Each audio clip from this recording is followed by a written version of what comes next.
I'm Dr. Susan Eyrich, and welcome to this conservation conversation.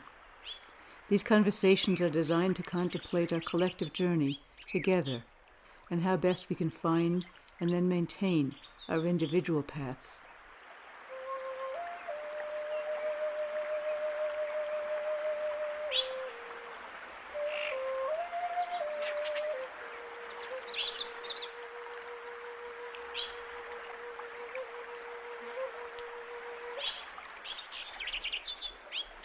The ultimate goal is action arising from a shift in perception that all life is sacred, and creating a community of practice that grows and supports each other through our actions. We're delighted you're here.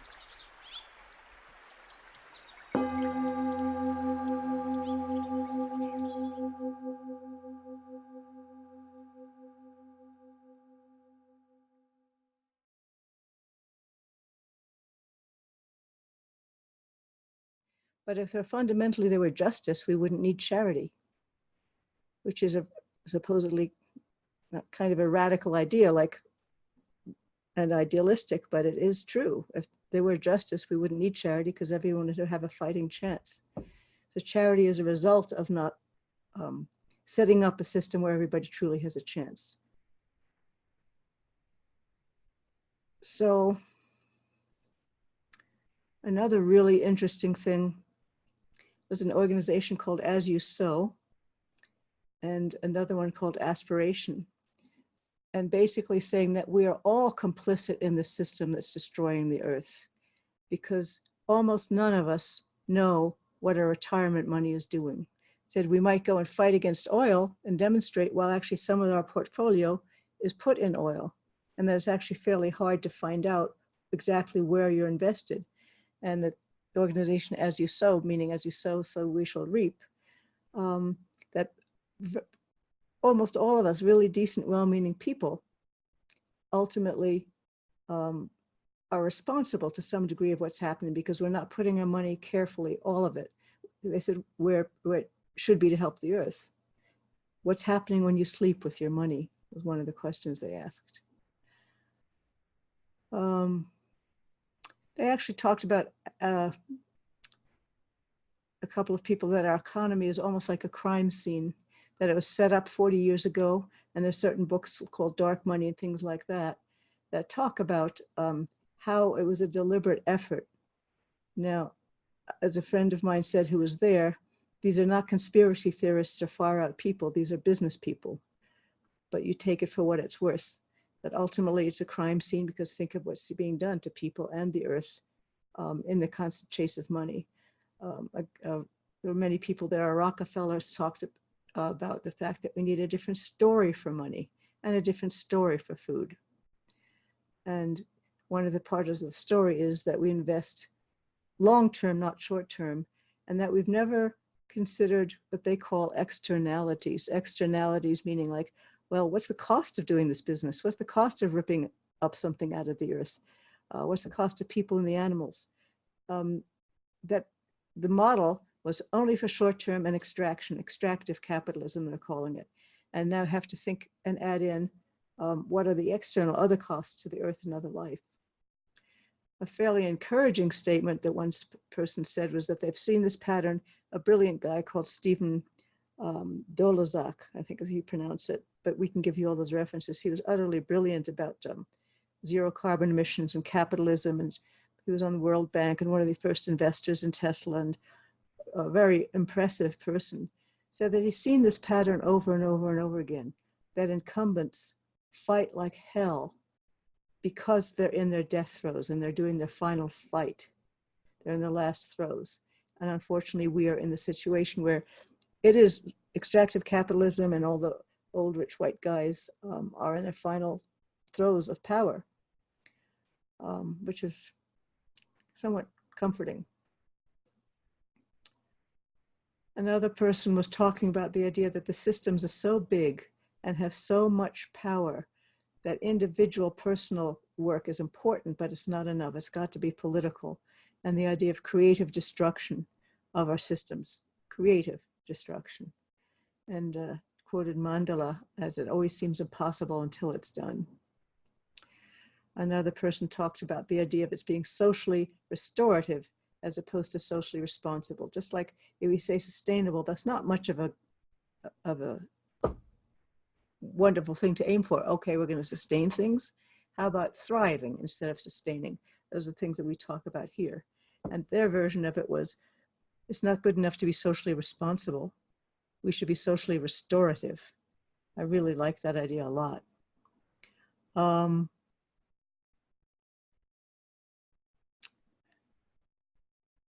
Apparently, a lot of the ways the corporations were set up and the laws were set up, you weren't even allowed to consider externalities or the environment. It wasn't even, so this lawyer who was commended for a prize, in 27 states now, corporations are actually allowed to include the environment.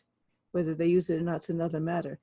It was so drastically set up that they couldn't even consider the environment.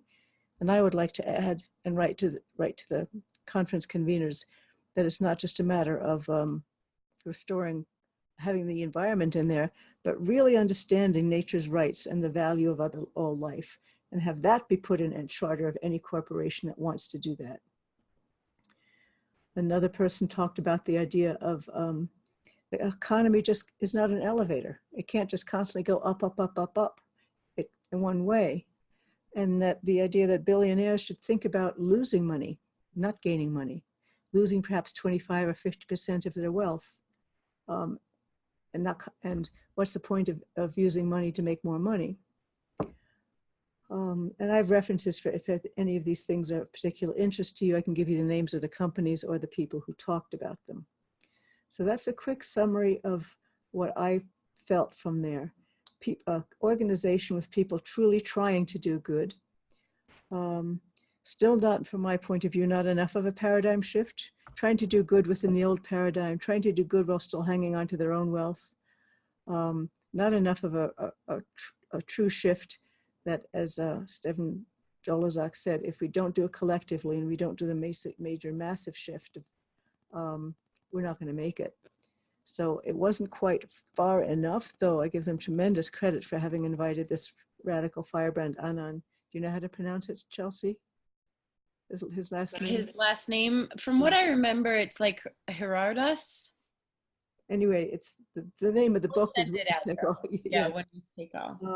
It really started quite a reaction, and after that we all had a discussion about, okay, it's not enough to give a little bit of money to charity. It's not enough to try to do good in this little area, that little area. We have to think of the whole picture. There's a very spirited conversation about that I hope is going to continue.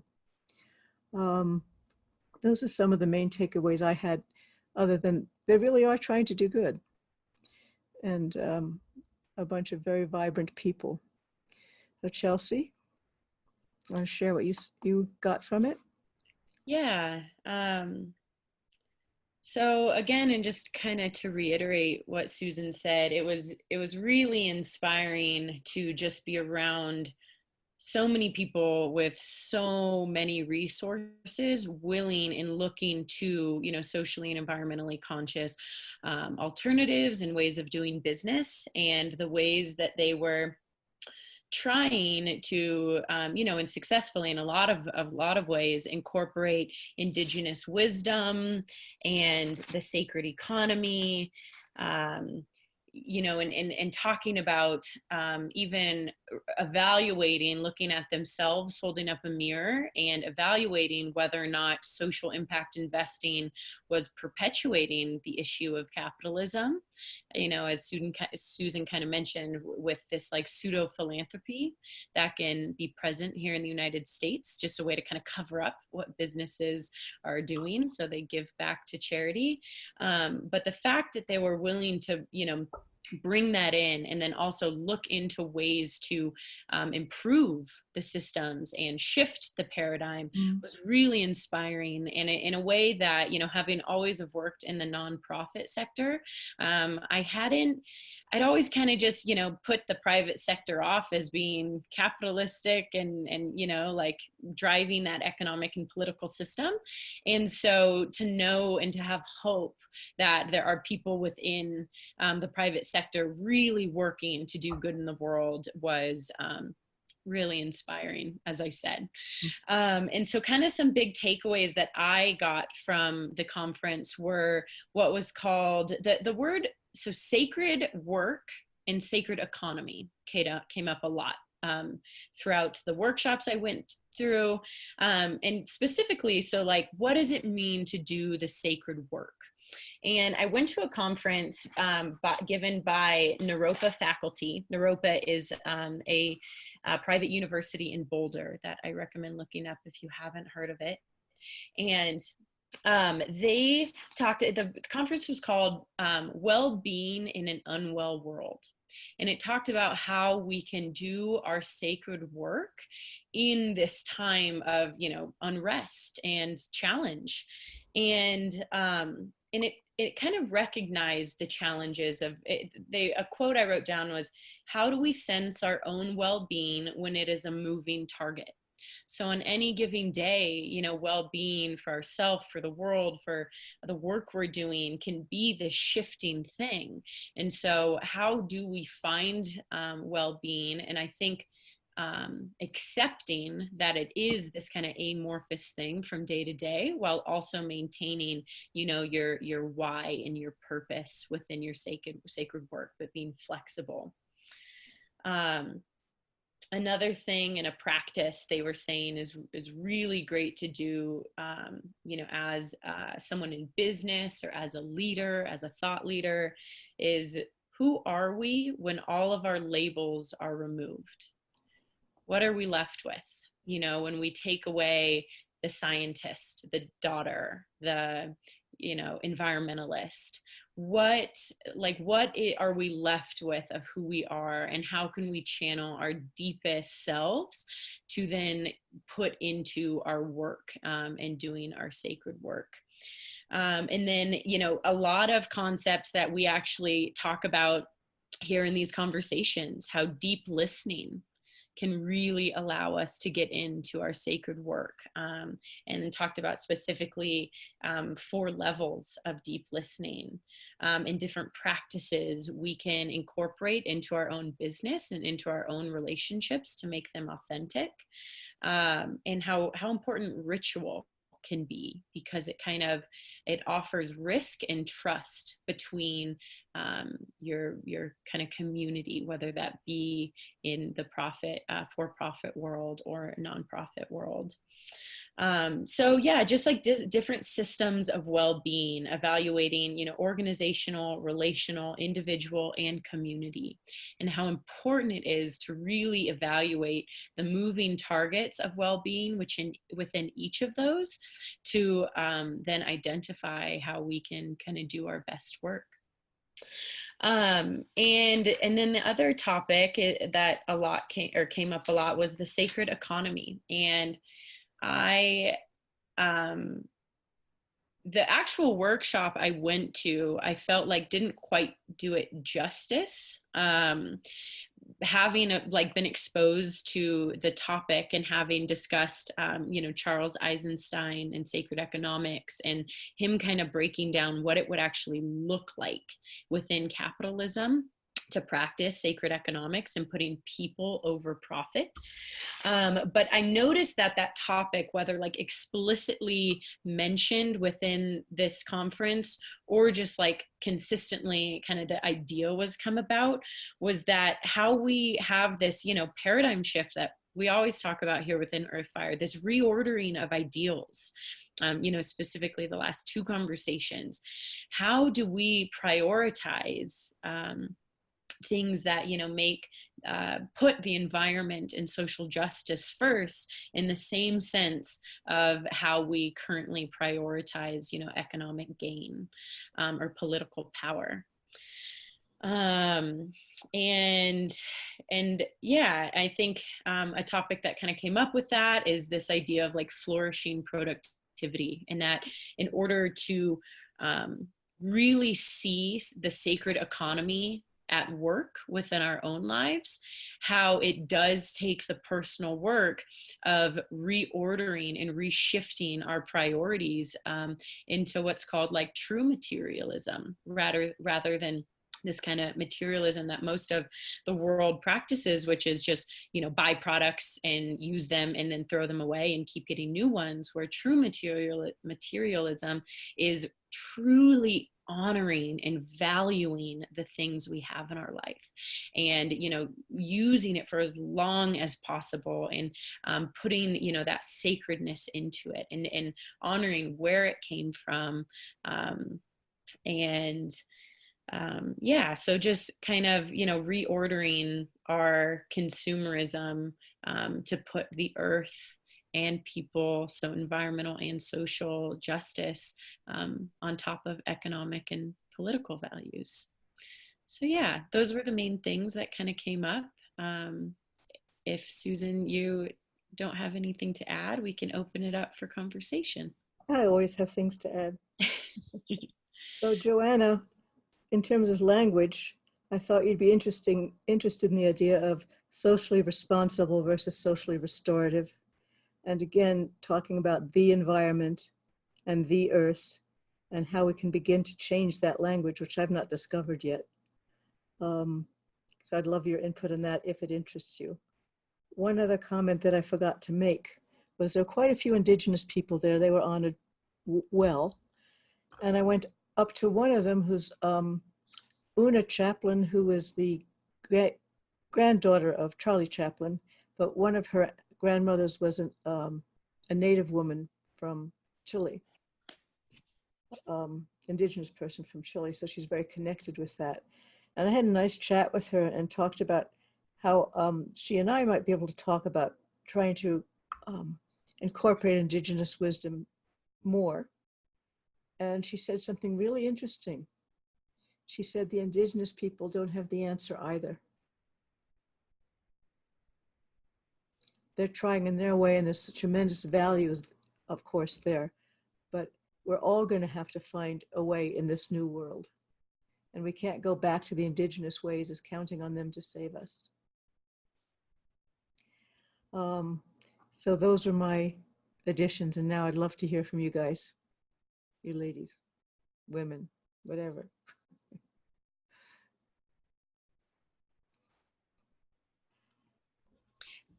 Let me make sure you all have the ability to unmute yourself.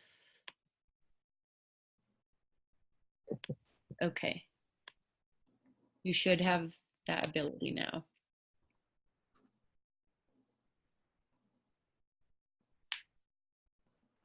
Well, I'll go. Can you hear me? Yes. Hi, Joanna. Good. Hi. I looked up this, Harvard is doing some interesting work right now. And in The Economist, I think my sister was telling me last week, there was an article by the current dean of Harvard Business School, who's really talking about how the younger people are, they're losing, the enrollment in colleges is going down in many areas, and one happens to be in the business schools. And that the students that are coming into Harvard, particularly in their School of Business, are demanding that they focus a lot of their curriculum, and they've been talking about this paradigm shift in the business schools of changing it so that it has to have social progress and moving away from gross national product. Because if we look at only gross national product as saying that a country is really successful, then what we're saying is that that doesn't necessarily mean that your country is actually well, if you will, or healthy. And for example, if you look at the United States, we may be ranked sixth for gross national product out of 150 countries. But if you look at the things that we're so weak in, it's really sad. And we're weak in a lot of basic human needs, and things like nutrition, and our mortality and morbidity rates are not acceptable. We're 55, in the rankings, and we rank really low in shelter and in personal safety, and the amount of homicides and those types of things. And then another area is in the foundations of well-being, like access to knowledge. We have a decreasing enrollment in colleges. We see that going across the country, particularly in private colleges, in liberal arts colleges. The graduation rates are dropping. Access to information. Life expectancy in the United States is well below a lot of other countries. You know, we're weak in that. And our ecosystem sustainability, again, like greenhouse gas emissions and water, percentages of our resource that's, you know, clean water and personal rights and human freedom. And if you compare us being ranked 6th in gross national product and 16th when we look at the social progress index, we can look at a country like Costa Rica that's 59th in gross national product per capita, but they rank 28th in social progress index, and all those same things: basic human needs, wellness, health, ecosystems. The same thing even with Brazil. Many of these other countries are way ahead of us in health, and yet they're not as focused on the wealthy, the gross national product. So I think that that's a really interesting take, that Harvard is coming forward with changing their paradigm and changing their curriculum in their business schools. Wow. Joanna, that reminds me, I'm sure we've all heard of in Bhutan how they have the gross national happiness. Yes. You know, that there was a student there who actually did his research measuring different types of, you know, well-being and happiness, and how it can affect those things you were just talking about, like social progress. And he said a better interpretation for the Western world for how they mean it would be gross national harmony. Because what they really mean is the balance between, yes, needing, you know, economic gain, of course, to be able to provide these other things, you know, like ecosystem or protection or wildlife habitat, as well as, you know, social programs. But it's really the harmony and the balance that they're going for, so the economy doesn't overtake it, and then those other things get sacrificed. Yeah, yeah. I think that, you know, again, we talked about this last time too, on how we've got to somehow reach to people in our educational system. If we want to preserve the future, we've got to really start educating and talking about that in a very different level in our school systems. So I just found it interesting. Not everybody goes to Harvard, but I find it intriguing that that school is taking an interested look in changing. Great.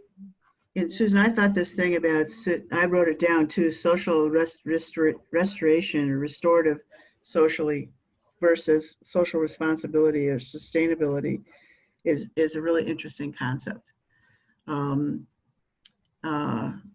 Because it sends a different message. It's trying to sustain it, you're really trying to restore it. And that means you've got to put energy and effort into things that you're keeping it differently versus sustaining it, and you're repairing it and you're building it back up, which I find intriguing.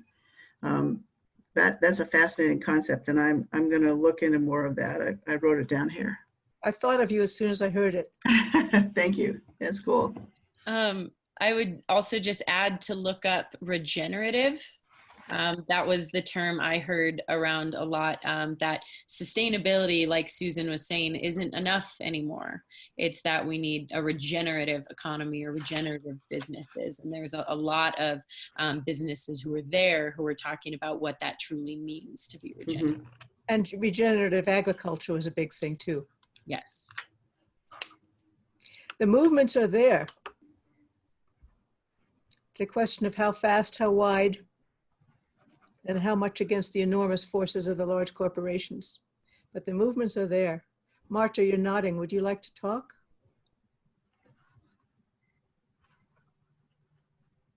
Can you unmute yourself? Can you hear me? Yes, yes. Because I'm doing a different system, so I wasn't even sure if my voice was gonna come through. Yes.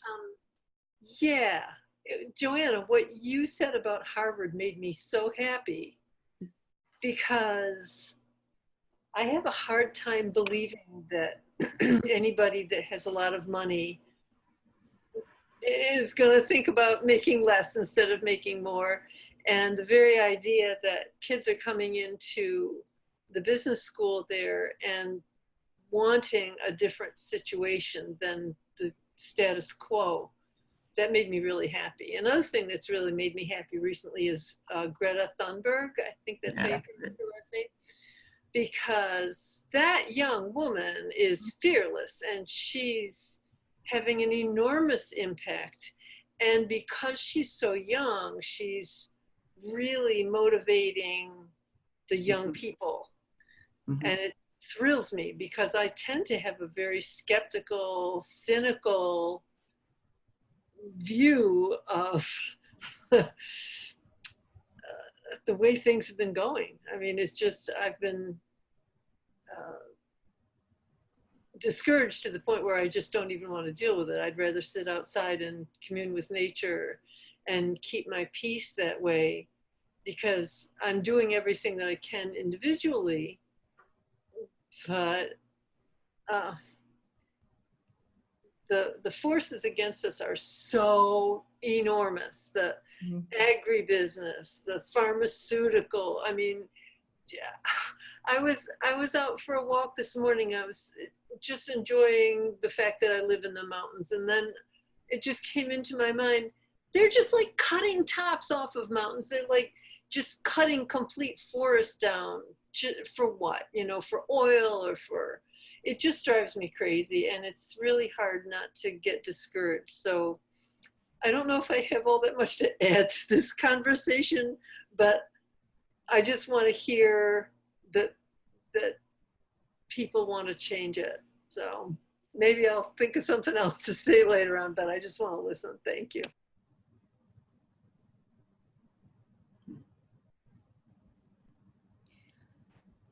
I think this, it's a silly thing to say anyway, but I think there's no point in being discouraged. It doesn't do any good, doesn't get you anywhere. Even if you end up just writing poetry about the beauty and putting it out in the world, you're doing something, you know. And I think it's really important that we do. I don't know if haven't read that much about Greta, but one comment she made I thought was really interesting. She said, you know, how much she suffered from being autistic and so depressed that she didn't eat and didn't grow and all. And she said she doesn't want to be like other people, because if she was like other people, she wouldn't see, she would be just like the rest of us and not see things the way she does, as clearly as she does, and how what a good thing it is that she has this other perspective. Mm-hmm. I thought that was a very interesting and useful idea.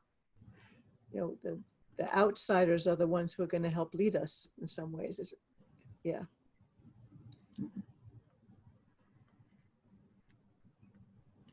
Well, you know, if we can't get people to get on board with climate change and how much we're not thinking about those things that we just take for granted, right? The ozone layer, the forest, you know, and all the changing patterns. I could see how people, you can get frustrated, but I think we have to still, in our own individual ways, even just walk our talk. Yeah. And we know we keep coming back to that because all of us here probably do that already, but I just think it's really important to do that, to, you know, not carry plastic water bottles and simple small little things like that. I don't know if you've seen this new company that has water that's out it's called Rethink is the type of water they call it.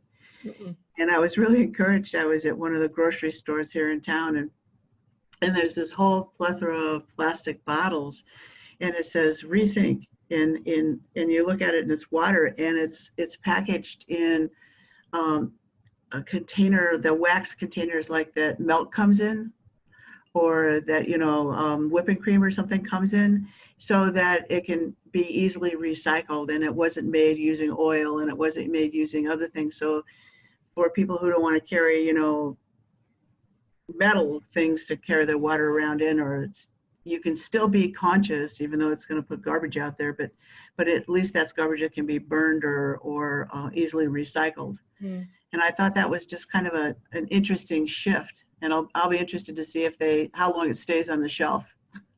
I think there are lots of interesting shifts. A quick comment to you, Marta, that try and make it a little more clear.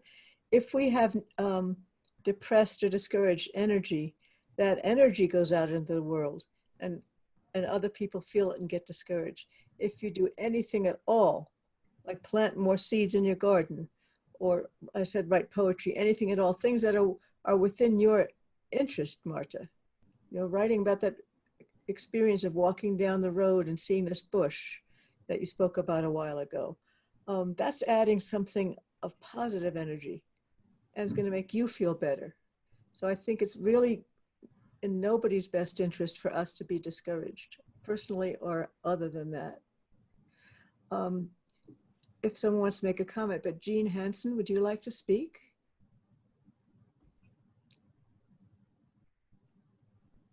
Okay, somebody mentioned autism.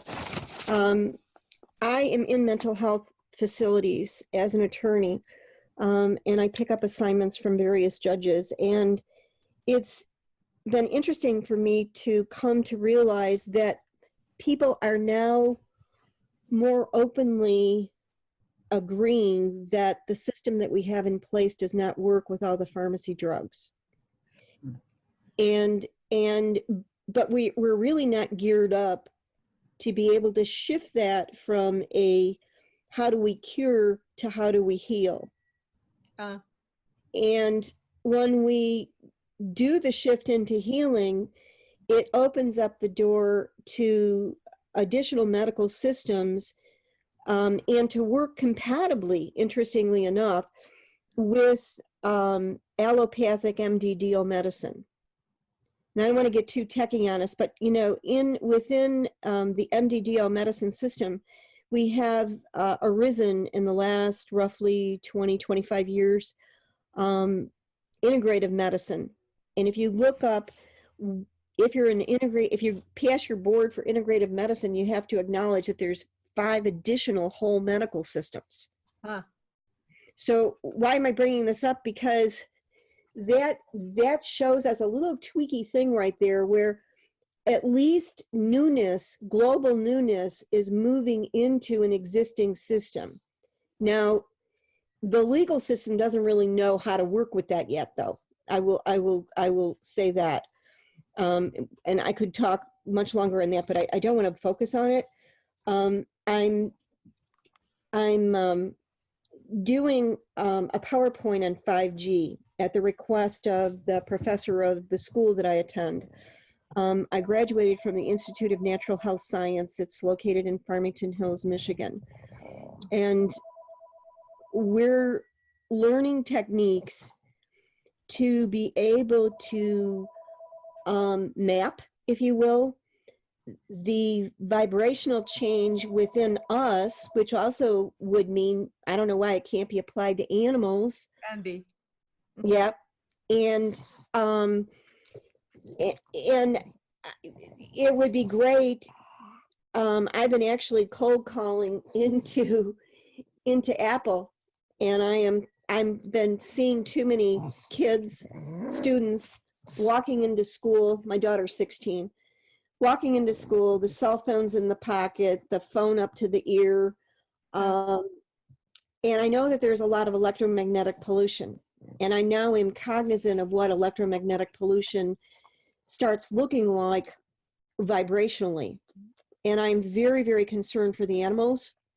I'm very, very concerned for youth. I'm very, very concerned for all of us. And yet, the cool part is, when we look at the multiple different medical systems that we have, or the different resources that we have available to us, I believe that there's many techniques that we can be implementing to be able to minimize the longer term effects of it. But we're not yet geared up to pull all that information.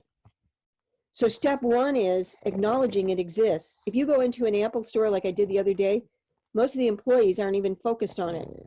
And then all of a sudden I'll get somebody off to the side who will look at me and say, I'm concerned about it too. So step one is the shock factor of having to acknowledge it. With 5G going into Troy, Michigan, which is right next door to where I am, it's 100 times more powerful. You take 100 times more powerful and you multiply that, however, I believe, I'm not sure, by the fact that at least there's 4 major players who are going to be putting in these small cell towers. And so is that 400 times more powerful? And what about the birds that have been sitting on all these wires around here? And what about the wild animals? And I was driving down the street, headed over to the Apple store, and would you believe a lone wild turkey came out? And, you know, we still, even though this is a rural city environment outside Detroit, we still have wild animals, and I'm concerned about them. I'm concerned about their survival, and I understand that there's just been permission given for 5G to be in the national parks. You know, we've got to get the resources together to be able to counteract the effects of it. And I think that there's more that we can do. The other thing I will just say and then get off it, the curriculum for students is not up to speed. I just pulled a couple days ago my daughter's biology book and I looked at it. We're not even acknowledging NFKB factor. It was mainstream science in 2003. That's the year 11th graders were born, most of them. And why is that important? Because when it comes to all these chronic diseases, it's no longer are we slaves to our genes. Environment is critical. Environment is environment inside my body, but it's environment totally surrounding me, and it's the whole globe. And I don't know if that's an inroad to get people to start waking up. So I'm trying to work for curriculum changes. And I think the general topic is consciousness. We need to actually, the IONS, where I met you, Susan, was IONS, and I'm still active in IONS. If we can just, I'm trying to get a first course that's different than what IONS has created, that works at a level beyond what that, they have a program that's a great program, but approaching it at a more advanced, higher level for gifted kids, which also can be, I think, probably moved into other schools as well, but it's harder to do it, to make the curriculum changes in the public schools. But if we start with the private schools, that's great. And if the easiest to probably shift is the private schools that are geared for gifted, because it's a little bit easier to wrap your head around it. Because what I want to do with the course is to talk about what was earlier mentioned, is the multiple paradigms. I want to teach the kids that the fact that there are, and I test piloted a couple classes, that there's multiple paradigms, and we need to learn the language of them, and we need to learn the different philosophies. And you need to make a choice of what your philosophy is. And so this whole dialogue that we've been engaged in, discussing the difference between socially responsible and socially restorative. The kids right now express the fact that they are depressed, and it's hard not to be depressed because they're not seeing enough shift, and they recognize that the media is pointing to them to save a planet. Yeah. And they know that they can't. But as a trained collaborator, I believe that we can do, I think that we can actually use multiple generations, which is somewhat or a lot of what you were doing at the conference. But I think it can actually start at the student level, where we can co-create genius to start coming up with solutions. I had a moment that I recited to the guys over at the Apple store. It happened to be guys I was talking to at the moment. But my daughter was with me, and we had somebody from Best Buy on the phone, but we had the Apple genius, and we were connecting in with the University of Cincinnati with their computer people. But my daughter happened to be there, and she's listening to everybody, and she goes, I think I know what's missing. A 16-year-old kid filled in the missing piece that the pros missed. And it was kind of cool because they had the wherewithal to be honest and say, oh yeah, because we all have our own perspective, training, etc., and we need to all work together. And that's how we can create solutions. So what was missing? Huh? What was missing? There was, I don't remember exactly, I wish. It was, one was looking at one system, one was looking at another system, but there was a connecting piece that was available that they didn't understand. And put it all together, and there it was. It's understanding the animals, though, is critical. And I think that in a course like this, where the kids are constantly asked to perform, it would be so cool if all they had to do is get in touch with their passions, because many of them are passionate about the animals. And we did, in my pilot classes, we did little like 3-minute intros featuring an animal. And it certainly was well received, I would say, by every student in the class. And once the kids are allowed to talk about it, think about it, reflect on it, and talk with each other, it starts coming home. If it's just a bunch of pictures in a book and they're made to do a test, it doesn't work. Yeah.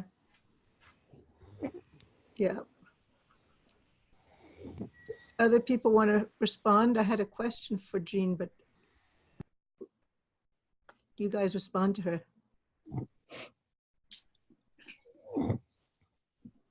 Somebody is having a good snore. That's Bear and the pug dog.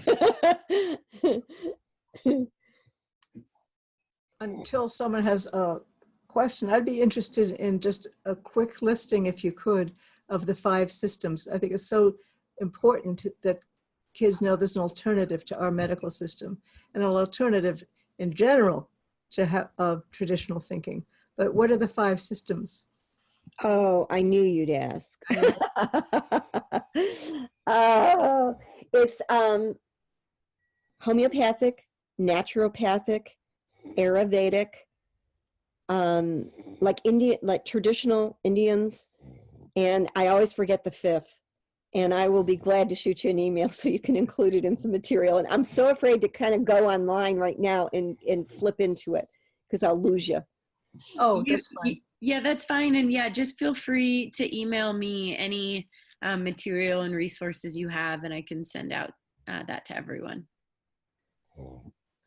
They're energetic systems too. In what respect, Susan? Help me. Subtle energy medicine. Oh, yeah. Well, actually, homeopathic and naturopathic, homeopathic clearly is working on vibrationally, and most people don't even most people don't understand that. I was thinking about pure energy therapy. Yeah, energy. Yes, I would agree with you. Absolutely. And the power. The Energy Summit that was more recent, that was so cool. That's what I'm talking about, Susan. You said it better. In terms of, even with the 5G, 4G, how do I clear the impact of that pulsation? How do I clear the impact of that jolt of energy coming at me that's absorbed?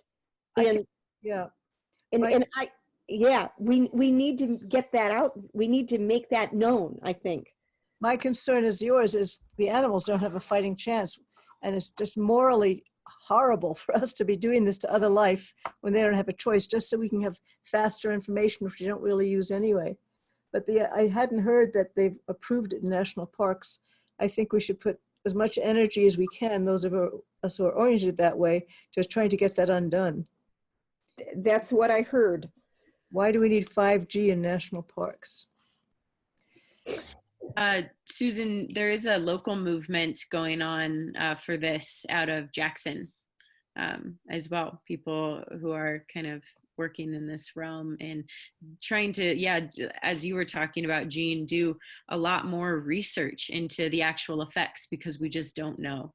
I've done some research. I pulled some articles, and I can make some of that available if anybody's interested. Sure, That add would it be to the great. list. Mm-hmm. And I'm working with somebody else to try to pull together this, or we will pull together a PowerPoint. We just have found that there's so much out there. And yet the standard response of the old business paradigm is, well, until the NIH or the Center for Disease Control publishes a study, blah, blah, blah, blah, blah. Well, some of what's been published dates back to about 2014, and a lot of what we're looking at is research from 2015 to date. And yes, it's not going to be exactly right on target of specific products, but it does address, I think, personally, I think it addresses adequately the I don't know what the word is, the functionality. And if you start acknowledging the functionality, now on a medical side, I don't want to get off topic here, but on a medical side, let's talk about what happens in the vet and what happens in the doctor's office. What will probably happen is the effects of the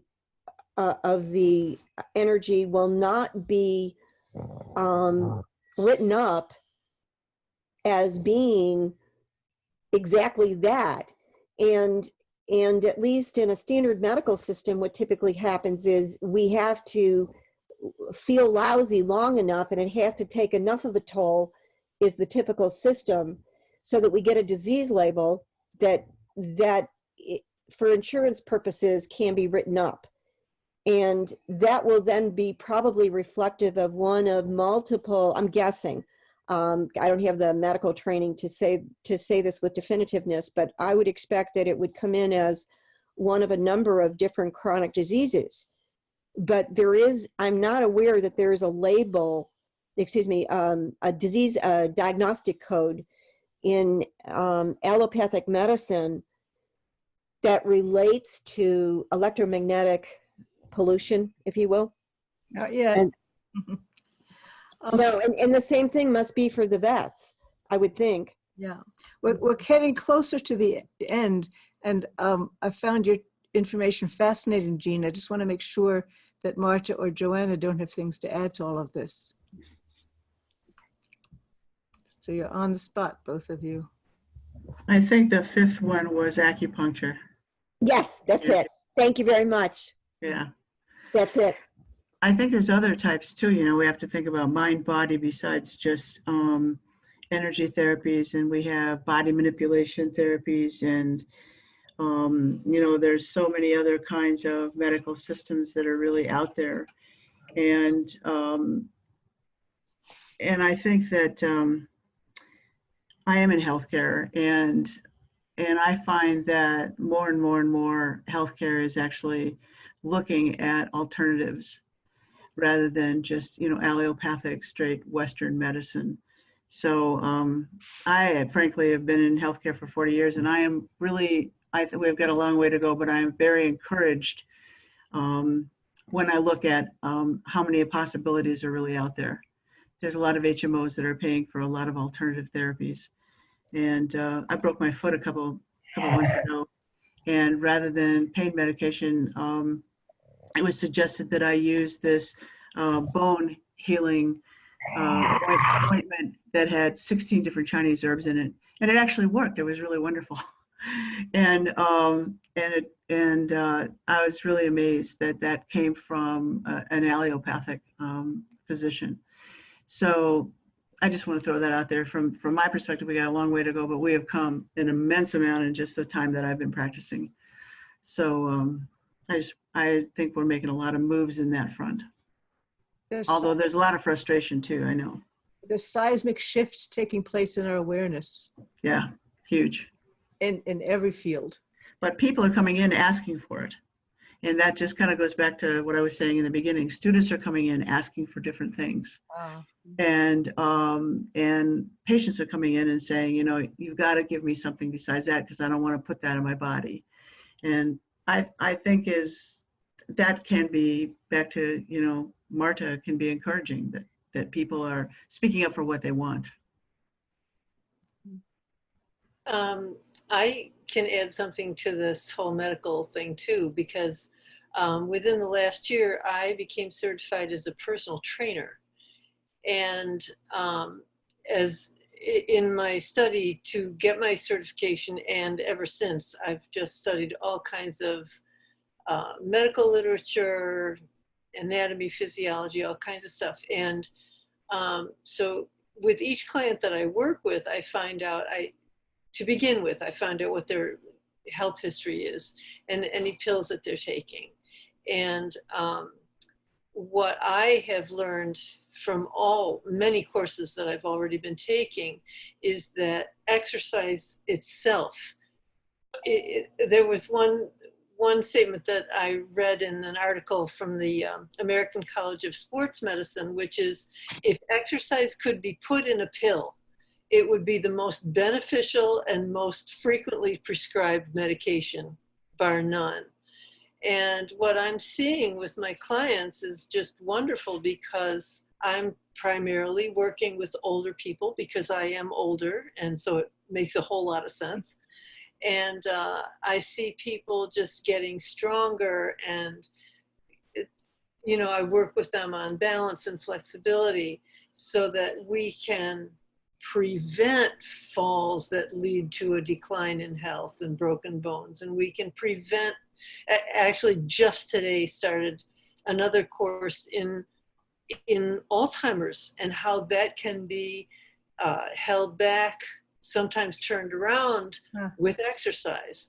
And so, you know, along with the allopathic and the acupuncture and everything else, there's this whole other field, which is, you know, exercise will help so many people get off drugs of different kinds. I mean, there's certain things that exercise isn't going to help, but so many things that exercise will. And so that's been very encouraging to me to learn what I've been learning, and also to see the tremendous impact that it's had. I only got my certification last December, so it's been less than a year that I've been working with people, and I've already seen huge changes. That's wonderful. And my clients are just thrilled. So it's, you know, there's definitely other ways to go about it than traditional medicine, where, oh yeah, I feel terrible. Okay, here's a pill, go away. You know, so it's just nice to know. And one of my clients actually had some pain, and she started taking medical marijuana, and that's becoming more available. So, you know, there's all these different ways to feel better that are not going to your doctor and just getting a pill for it. If you step back from all this, in the social venture circle and people trying to do stuff with their money and your physical work and all these different systems, if you step back, that feels like there's been a slow awakening in the human race, which is, again, we don't know if it's going to be fast enough. We don't know what's going to lead, but it is fundamentally exciting. It's a tremendously exciting part to be alive. It's fundamentally hopeful.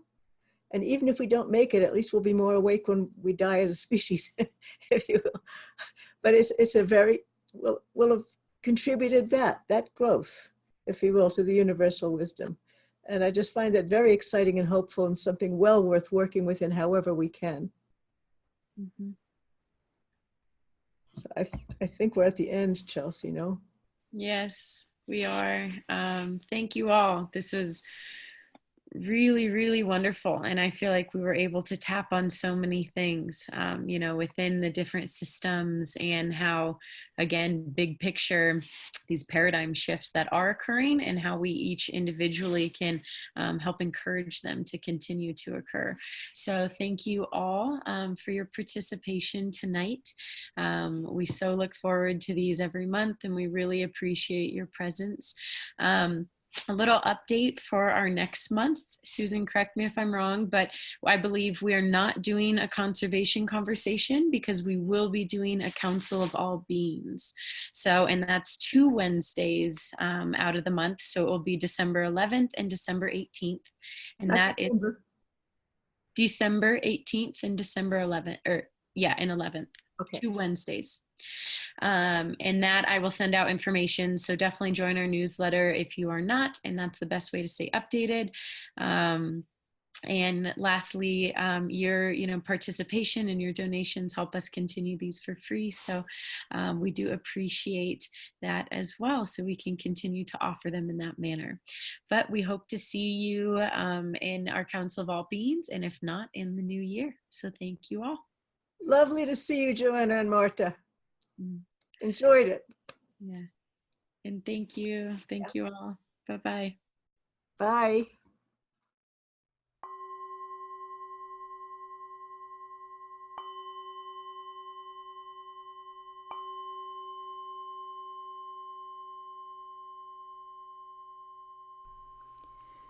Conservation Conversations are a production of the Earthfire Institute, a wildlife sanctuary and rehabilitation center whose mission is to change how people see, and therefore treat, wildlife and nature.